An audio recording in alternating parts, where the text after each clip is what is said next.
saw a video the other day. A girl's like, men are afraid to come up to us. They're not afraid to come up to you. I mean, maybe some feel a little insecure, but by and large, they're just like, I don't need this aggravation today.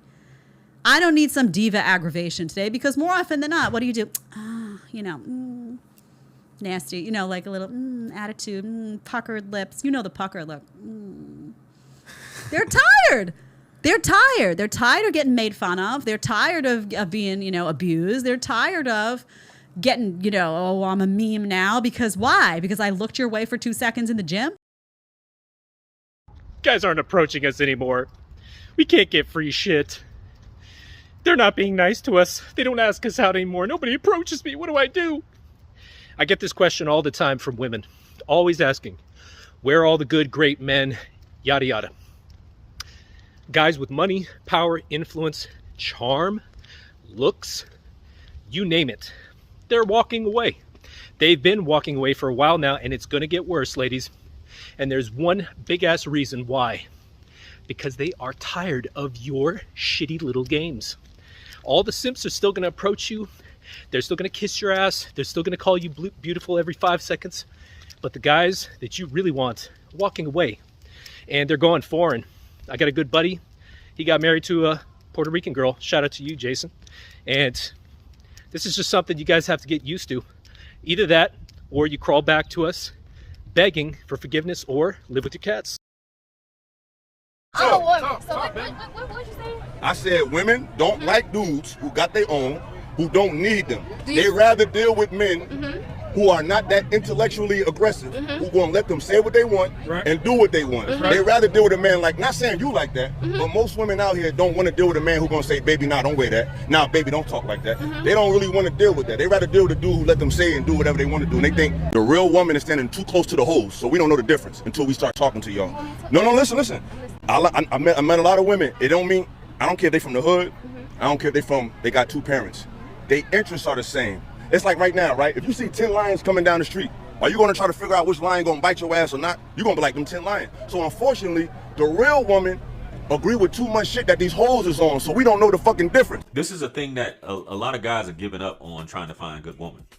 You know what I'm saying? They're just over it, and that's where passport bros come in, and you ladies, you get mad at that.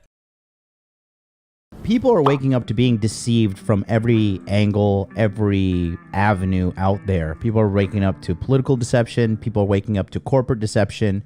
People are waking up to female deception. And female deception is at the forefront of this movement because so many guys are frustrated and getting burned. And they don't want to be burned nor frustrated about dating anymore.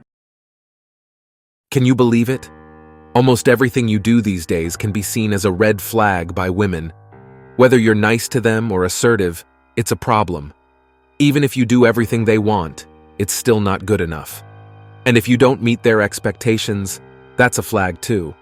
Your wife or girlfriend has probably discussed countless red flags about you with her friends, and these ideas linger in her mind during your conversations. In today's dating scene, there's a funny trend of women wanting all the perks of a relationship without the responsibilities. They want traditional dates and chivalry, but resist exclusivity or virtue in return. It seems like women have a hard time figuring out what they want. They're easily influenced by social media and their friends, so a gesture that was fine yesterday could be a red flag today, if her friends say so. From where I'm standing, dating for years without moving towards marriage or exclusivity is a big red flag. Spending all that time in the dating scene without finding a life partner or committing raises eyebrows. This goes for both men and women. Finding a partner shouldn't be this hard. To the young guys out there, get ready for some mixed signals. What women say they want, what they'll put up with, and what they actually want can be totally different. Everyone's got red flags. That's just life. It'll be interesting to see retirement homes filled with people who gave up on dating because it was too hard, alongside women who had impossibly high standards. Those women who claim to go on multiple dates a day and tally up 28 dates in a month must either be unemployed or financially supported by their parents. Who has that much time to swipe and message while holding down a job? Life seems quite eventful for women. Society tends to give them the benefit of the doubt, assuming they're innocent until proven guilty. while men often feel like they're presumed guilty until proven innocent. Nowadays, you can be deemed guilty even when you've been proven innocent, or innocent when there's evidence against you, which is just messed up. Women have been voicing dissatisfaction with compliments, dating expectations, and even men looking at them. Some men have started backing off after initially going along with what women say they want, leaving women wondering why no one's interested. It's like nobody knows what they want anymore.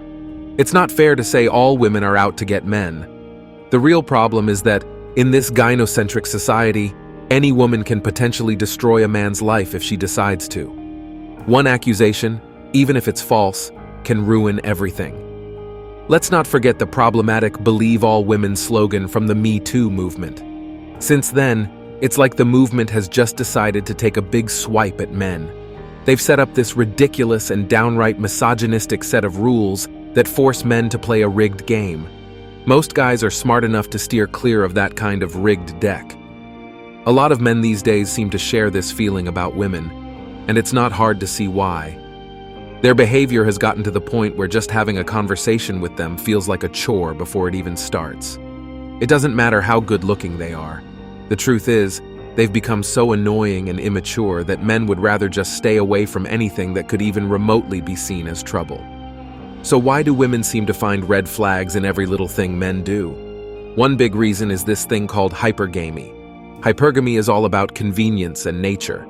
Convenience comes into play when women need an outlet to dump emotional baggage or seek revenge, especially if they were the ones who called it quits. If they left for what they thought was a better deal, being with someone else makes them feel more desirable than being alone, sad, and directionless. And let's not forget the often overlooked thrill of conquest. Some may argue, but love is more of an action than just a feeling, especially when it comes to women. Hypergamy is a tough pill for women to swallow because it's been ingrained in the culture for so long. Even if she claims to be in a monogamous relationship with you, studies suggest that secret infidelity is more common than true monogamy. This is especially true in Western societies. Now, setting all that aside for a moment, if a woman is constantly glued to social media, she might not be promoting a business, but marketing herself as the product. That's a big red flag, especially if her posts are all about her looking hot or constantly seeking attention. Imagine if these were scheduled posts begging for attention. How pathetic would that be? Share your thoughts in a poll or comments. Her phone practically becomes a magnet for other men's attention, as she shamelessly puts herself out there and engages with men. It's clear as day on Instagram. It's not women sliding into her DMs, it's the men. Why are women so hypergamous? It all boils down to convenience, an outlet to dump emotional baggage, seek revenge if they feel like it, especially if they initiated the breakup. And of course, if they think the grass is greener elsewhere, they suddenly feel like the hottest catch. And let's not forget the thrill of a conquest, driving them until they decide to actually love someone. Some may argue, but love is more about actions than just feelings. True love means doing what needs to be done, even when you don't feel like it, showing real love through consistent actions. Now, what's on the minds of men? Studies suggest that men often prefer working with other men than with women. This preference reveals the growing distrust men feel towards women, especially in recent years. They choose to communicate and collaborate with other men in workplaces like cubicles, meetings, and boardrooms. The fear of ruining their hard-earned careers due to a baseless accusation looms large. In a society that tends to believe women's statements, one false accusation could turn them into a villain. Throughout their lives, men are expected to dedicate themselves to providing, protecting, and supporting women, a duty they undertake with pride. However, the question remains, why do women expect everything from men, especially when they claim to advocate for equality and speak out against male oppression and control? In various online discussions or gatherings with women, you'll often hear them pointing out red flags in men, but seldom discussing their own. This discrepancy highlights a mindset where women see themselves as perfect, believing they can do no wrong and are always right about their thoughts. The red flag conundrum seems ingrained in their DNA, creating a unique perspective on relationships. And that's it for today on Sigma Traits. Make sure you hit that like button, smash that subscribe button, and don't forget to ring that notification bell. Support this channel through membership. You can also support through PayPal link in the description. Let us know your thoughts in the comments below. See you all tomorrow.